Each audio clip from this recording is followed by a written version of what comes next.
পাক সাল্লাল্লাহু আলাইহি বলেছেন যে খায়রুকুম মান তাআল্লামাল কুরআন ওয়া 'আল্লামা।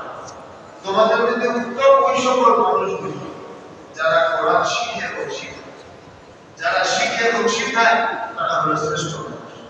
এই জন্য হাজির আজকে দোয়ার মধ্যে আমরা আল্লাহর কাছে তৌফিক চাইব যে আমরা মৃত্যুর আগ পর্যন্ত মানে আমরা যেন কোরআনের শরীফ তেলাওয়াত না করে কবরে যাই, আমরা যেন তেলাওয়াত করে যাই, বলি আমিন আমিন। যারা এখনো কোরআনের ছাত্র হয়নি অনুরোধ করব আপনারা কোরআনের ছাত্র হয়ে যান।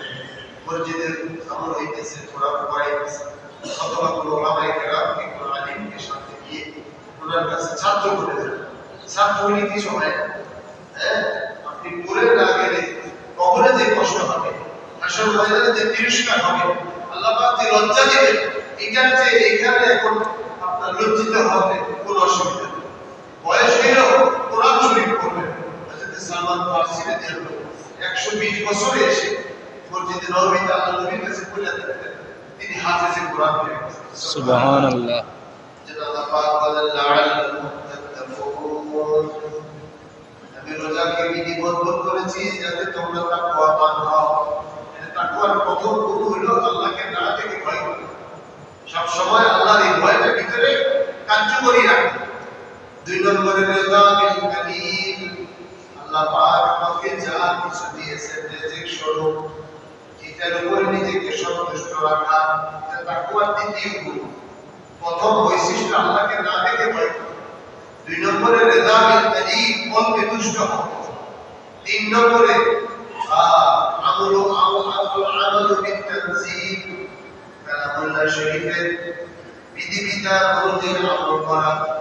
আল্লাহ পাক যেটা আদেশ করেছেন সেটা মানা, যেটা নিষেধ করেছেন সেটা বর্জন করা। এটা হলো তাকওয়ার তৃতীয় বৈশিষ্ট্য। 4 নম্বর হলো আল-ইসতি'দাদু লিয়াউমিল আখির, দুনিয়া থেকে চলে যাওয়ার জন্য সার্বক্ষণিক প্রস্তুতি গ্রহণ করা। এটাও তাকওয়ার চতুর্থ বৈশিষ্ট্য। তাকওয়াবানরা সব সময় দুনিয়া থেকে যাওয়ার জন্য প্রস্তুত থাকে, সব সময়। আমার এই কথা বললে হবে না, যেমন এখনো বয়স হয়নি, এখনো 70 হয়নি, এখনো 60 হয়নি, এখনো দাড়ি পাকে নাই, এই সমস্ত কোনো কথা না। মুত্তাকি সব সময় আল্লাহর কাছে যাওয়ার জন্য প্রস্তুত। এজন্য আল্লাহ তাআলা বলেন লাআল্লাকুম তাত্তাকুন, তোমরা যেন মুত্তাকি হতে পারো, তাকওয়াবান হতে পারো। এজন্য আমি রোজাকে তোমাদের জন্য ফরজ করেছি। সুবহানাল্লাহ। রমজান মাসে কোরআন নাযিল করে কারিকুলাম দিয়ে, মানহাজ দিয়ে রমজান মাসটাকে উপযোগী করে দিয়েছেন। শয়তানকে আবদ্ধ করে দিয়েছেন, জাহান্নামের দরজা বন্ধ করে দিয়েছেন, জান্নাতের দরজা খুলে দিয়েছেন, রহমতের দরজা খুলে দিয়েছেন। আর সমস্ত কল্যাণ করার জন্য আল্লাহ তাআলা ডাকতেছেন সময়। এই সব পরিবেশ তৈরি করে জমিটাকে উর্বর করে দিয়ে আমাকে বলছেন লাআল্লাকুম তাত্তাকুন, তুমি এখন তাকওয়ার অর্জন করো। এটা তোমার জন্য এখন উপযুক্ত সময়, এখনই ইবাদতের মৌসুম। দেখেন যারা ব্যবসায়ী, তারা মৌসুম আসার আগেই প্ল্যান করে কি কাজ করবে, কোন ভাবে ভোক্তাকে সে উপকৃত করতে পারবে, কিভাবে তাকে বুঝিয়ে কনভিন্স করে ভালো অর্থ উপার্জন করতে পারবে, ব্যবসা করতে পারবে, এগুলি সব প্ল্যান করে। আপনি দেখবেন ওই সময় যদি কাউকে বলেন যে ভাই চলেন একটু ট্যুর করে আসি কক্সবাজার, ভাই এখন যাওয়ার সময়, জানুয়ারি মাসে তো বই বিক্রির সময়, এখন যদি না হয়েছে মার্চ এপ্রিলে গিয়ে বইয়ে যাওয়া সারা বছর বইয়ে ঠিক কি না? আমাদের যারা মৌসুমে আম গেছে ওকে যদি বলেন যে ভাই চলেন এখন একটু ঘুরে আসি, চাপাই বাবু থেকে তো আমি যাবো, কারণ এখন আমরা মানুষ এখন মৌসুম, এই মৌসুমে যদি আমরা অন্যদিকে চলে যাই তাহলে আমার ব্যবসা সারা বছরের জন্য কিনে।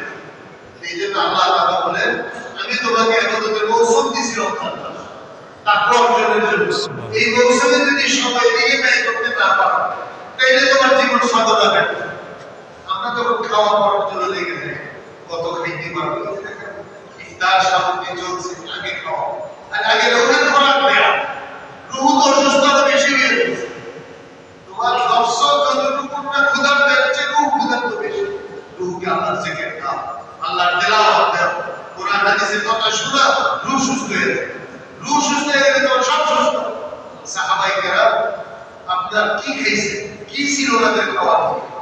এক ঢোক পানি দিয়ে ইফতার করিয়ে দিয়েছেন, একটা খেজুর নিয়ে খাইছে, সেহরি সময় পায় নাই, ওই খেজুরে আমাদেরকে সুস্থ রাখছে। রুহানি শক্তি বলে তারা বলিয়া হয়েছে। আজকে আমরা সব দুনিয়ার শক্তিতে শক্তিমান হইতে চাই না, রোজা আসছে রুহানি শক্তিকে বলিয়া করার জন্য। এজন্য আল্লাহ পাক বলেন কিয়ামান মা'দুদা, এটা আমি তোমাদের জন্য সারা 11 মাস আমি করিনি। 11 মাস রোজা না রাখো, কিন্তু এই মাস রোজা রাখতে হবে। এটা নির্দিষ্ট কয়েকটা